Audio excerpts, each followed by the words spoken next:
Ako. Parang magandang pangitaan yun na. Malay mo yung pag-asyang araw, 5,000 na hindi sumali ka uli. Ano? Fidel, congratulations ibibigay sa iyo ni Diyosa. Maraming salamat po. Sige. Maraming salamat po. Thank you. Si Fidel Mendoza, ang ating kadikit sa linya promo. Kayo rin makinig at baka kayo matawagan namin matapos kayo magpadikit namin mga sticker. Ha? Ay, it's a Wednesday.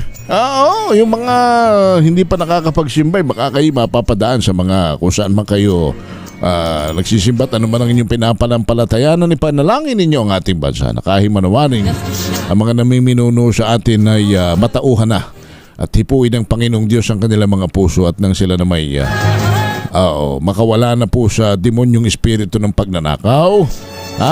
At kung may magagawa tayo, lagi nating tulungan ang ating mga kababaeng mahihirap.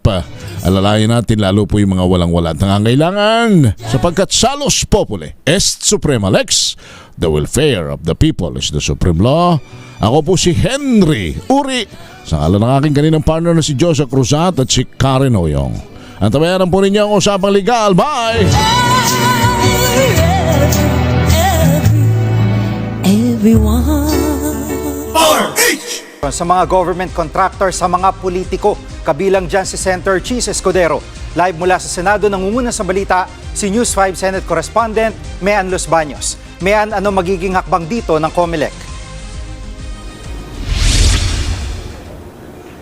Jiggy, bukas nakatakdang maglabas ng show cause order ang COMELEC para pagpaliwanagin itong si Lawrence Lubiano, ang presidente ng Centerways Construction. Kung maaalala mo, Jiggy, nauna na niyang inamin sa isang pagdinig sa Kamara na nagbigay siya ng campaign funds na